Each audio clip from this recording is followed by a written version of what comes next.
நான் சாவதில்ல, அடி வாங்கி நான் சாவதில்ல, அடிச்சவன் தான் செத்துனுங்கிறான். எப்படி அடிக்கிறேன்? நீ அடி எவ்வளோ அடிக்கிறியோ அப்படின்னு நின்று இருப்பேன். நீ அடிச்சு அடிச்சு ஆட்ட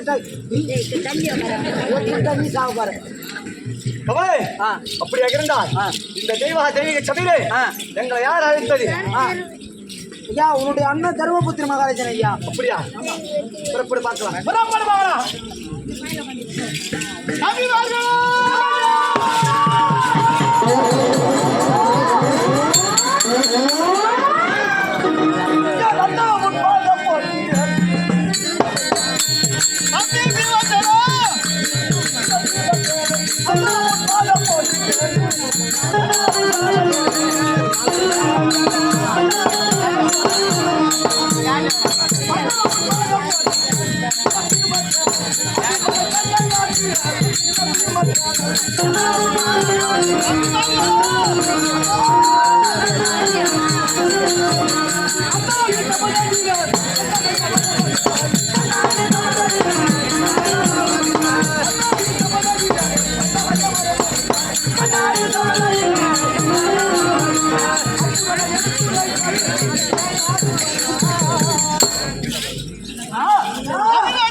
உன் தம்பியாக விளையக்கூடிய பலத்திலே மிகுந்த தேவன் அர்ஜுனன் நகுலன் சகாதேவன் இப்படி உடன் பிறந்த தம்பியாக விளையக்கூடிய அனைவருமே உன் பாதத்தை பிறந்திருக்கின்றான். சரி, இருந்தாலும் என்ன போதும் இந்த தெய்வீக சபையிலே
ராஜா. ஆமா.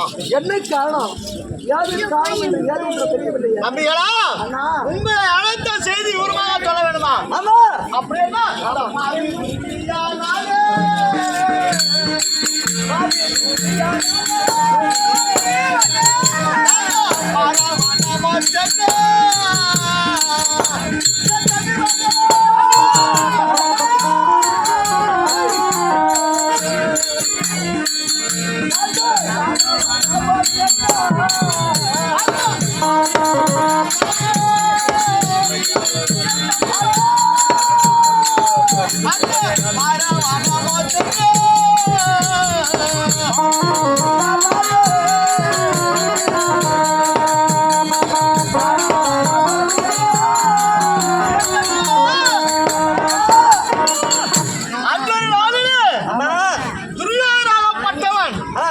இந்த மண்ணுக்காக ஆசைப்பட்டு பாண்டவரை நயமாகவே அத்திராபுரி கோட்டைக்கு வரவழைத்து தாயை கட்டிய மாயை கட்டிய செய்து சூது சொக்கட்டமாடி பாண்டவரை 12 வருஷம் வனவாசம் ஓராண்டு அஜாதவாசம் கழிக்க வேண்டும் என்று நம்ம ஐவரே காட்டில் ஓட்டினான் துரியோதனன்.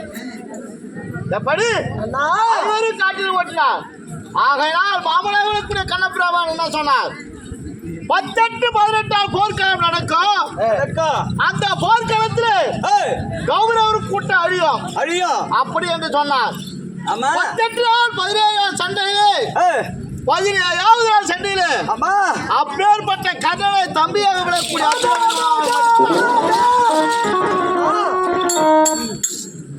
பெண்ணென்று பாராமல் நம்முடைய மனைவியாக விளங்கக்கூடிய திரௌபதியை அப்பேற்பட்ட துரியோதனன் தன்னுடைய தம்பியாக விளங்கக்கூடிய வீரப்புலிய சுத்தேஜனை அழைத்து ஒரு சக்தா நாயை எப்படி கைகடித்து வீதியில ஈர்த்து கொண்டு வருகிறார்களோ அத்தன்மை போல் திரௌபதியை சபையிலே என்ன செய்தான் துரியோதனன்? அந்த பாரா சபையிலே வைத்து தொழிலுரிக்க செய்தான். ஆமா. மாலால் ஆடை கொடுத்தான் நம்முடைய மாமன் கோபாலக்கண்ணன். ஆமா. மானத்தை காப்பாற்றினான். இவ்வளோ துன்பங்களை நாம் பட்டிருக்கிறோம். ஆகையினால் இன்றைய தினம் விடிந்தால் 18 நாள் 18வது நாள் போர்க்கால் நடக்க போகிறது. இந்த பெண்ணானவர் பாண்டவருக்கு தாயாகவும் மனைவியாகவும் வாழ்ந்து கொண்டு வருகிறார். இப்பேற்பட்ட திரௌபதா இதுவரையிலும் பொட்டு வச்சிருக்கிறாளா? கிடையாது. பூ வச்சிருக்கிறாளா? கிடையாது. கையில வளையல் போட்டிருக்கிறாளா? இல்லை. ஒரு பெண்ணானவளுக்கு அழகுன்னா எது? பூவும் பொட்டும் தான். ஒரு பெண்ணாளுக்கு அழகு வந்து 3 வேளை சாப்பாடு 1 வேளை கூட போடு. அவ கை ரொம்ப வளையல், தலை ரொம்ப பூ, கணவன் சந்தோஷமா வச்சுக்கணும். இதுதான் ஒரு பெண்ணுடைய குணம். அப்பேற்பட்ட பூ இல்லாமல் பொட்டு இல்லாமல் பாண்டவரை மாலையிட்டு திரௌபதி என்ன சுகத்தை கண்டிருக்கிறார்? இதுவரையிலும் விருத்து ஜடியை முடிக்க வேண்டும் என்று சபதம் பெற்றிருக்கிறார். அப்படி சபதம் பெற்று நம்ம பஞ்சம் பாண்டவர் ஐவர் இருந்தோம். திரௌபதி ஆசையை நிறைவேற்றவில்லை. நிறைவேற்ற காலம் வந்து விட்டது. விடுத்தால் 18வது நாள் போர்க்காலம் நடக்க போகிறது. அப்பேற்பட்ட துரியோதனன் ஜெயகுனியம் மட்டும்தான் 2 இருக்கிறாங்க. இவங்க 2 பேரை கொள்வதற்கு நம்ம பஞ்ச பாண்டவரை யாராருக்கு பலம் இருக்குது அப்படி என்று நமக்கு தெரியாது பலனுடைய விளாவரம்.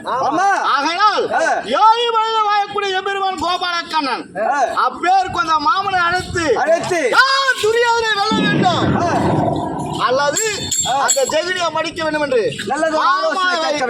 அழைத்து ஆலோசனை செய்து துரியோதனை மடித்து திரௌபதியால் கூந்தலை மறுபடியும் முடிக்க வேண்டாம்.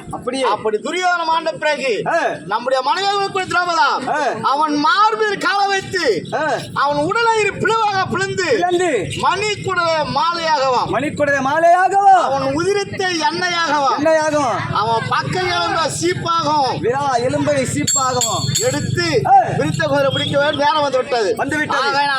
பாண்டவர் ஒன்றாக சேர்ந்து மாமனை அழைத்து யாருக்கு பலம் இருக்குது என்று கேட்க வேண்டாம். சென்று மாமனாக 7 மலையிலே வாழக்கூடிய மாமா அவரால் தான் இன்னைக்கு 18 நாள் போர்க்காலமும் அவரால் தான் முடிஞ்சு வந்து மக்களை உன்னை இடத்திலே என்னடா நீ ஏன்னா அது பாட்டு தீனுக்குது ஐயா. ஏன்னா வச்சுக்கோ டேய் நம்ம நடக்கக்கூடிய நாடகம் ஒரு நாடகம் 3 வருஷமா விட்டுருந்தா ஜனங்க எல்லாரும் நல்லா இருப்பாங்க போனா இந்த நேரத்தில் 18வது